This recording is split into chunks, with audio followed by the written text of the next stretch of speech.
आदरणीय अध्यक्ष महोदय जी,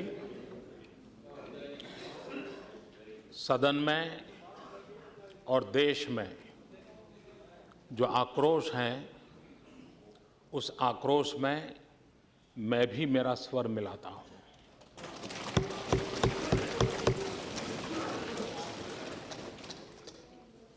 यह देश अलगाववाद के मुद्दे पर, आतंकवाद के मुद्दे पर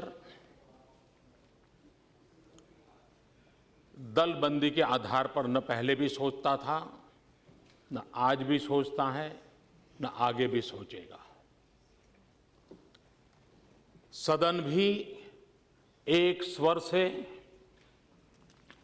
इस प्रकार की किसी भी हरकत के प्रति अपना आक्रोश भी व्यक्त करें, जो आज किया है। और मैं इस सदन को विश्वास दिलाता हूं, मैं देश को विश्वास दिलाता हूं कि सरकार बनने के बाद जो कुछ भी गतिविधियां हो रही हैं, न वो भारत सरकार से मशवरा कर करके हो रही हैं, न भारत सरकार को जानकारी दे करके हो रही हैं, और इसलिए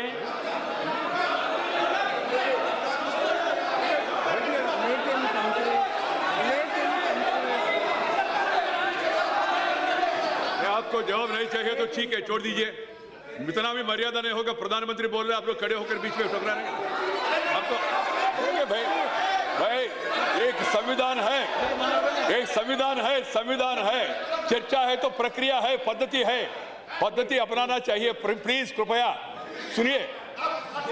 मालूम है उनको क्या है?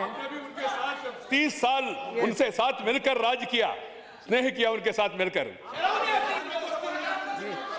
Yes prime minister. खड़गे जी जरा आपका इसको संभालिए। ये भी नहीं होता है। और आप दोनों, आप तो बैठे बैठे नहीं बोलते, ऐसे क्या है? थोड़ा तो समझिए। मेरा इस सदन के माननीय सदस्यों से आग्रह है कि आप समय आने पर अवश्य राजनीतिक टिप्पणियां करें। भारतीय जनता पार्टी वहां पर सरकार में हिस्सेदार हैं, इसके लिए आप उसकी भरपूर आलोचना भी करें, और वो आपका हक भी है और होनी भी चाहिए। लेकिन हम ऐसा न करें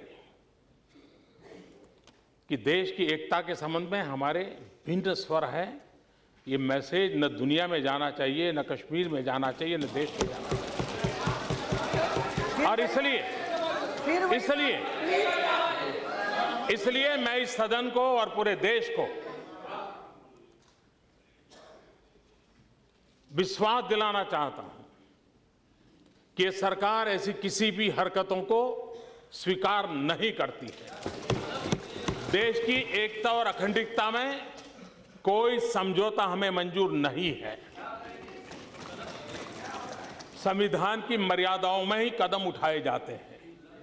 कदम भी संविधान की मर्यादाओं में ही उठाए जाते हैं, आगे भी उठाए जाएंगे। और इसलिए मैं इस सदन को विश्वास दिलाता हूं। दूसरा, मोदी जी चुप क्यों हैं? मैंने उस सदन में भी इस विषय में विस्तार से अपनी बात कही थी, और इसलिए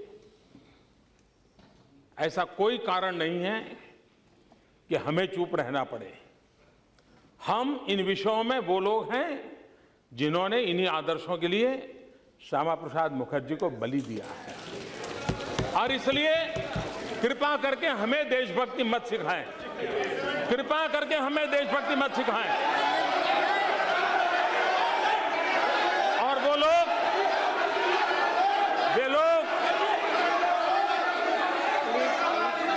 जिन लोगों के साथ, और मैं आपको कहना चाहता हूं, हमने कुछ बातों का क्लैरिफिकेशन मांगा है, और जैसे माननीय गृह मंत्री जी ने कहा, वो क्लैरिफिकेशन आने के बाद वह भी सदन को जानकारी दी जाएगी। और इसलिए मैं फिर एक बार कहता हूं, यह आक्रोश किसी दल का नहीं है, यह आक्रोश देश का है। यह आक्रोश उस बेंच का और इस बेंच का नहीं है, यह आक्रोश पूरे सदन का है। और हम एक स्वर से अलगाववादी ताकतों को, अलगाववाद को समर्थन करने वालों को और कानून का दुरुपयोग करने वालों को हम हमारा आक्रोश अभिव्यक्त करते हैं। और आने वाले दिनों में सदन जो एकता और अखंडितता के लिए प्रतिबद्ध है, उसके लिए जो भी आवश्यक कदम उठाने होंगे, ये सरकार उठाएगी।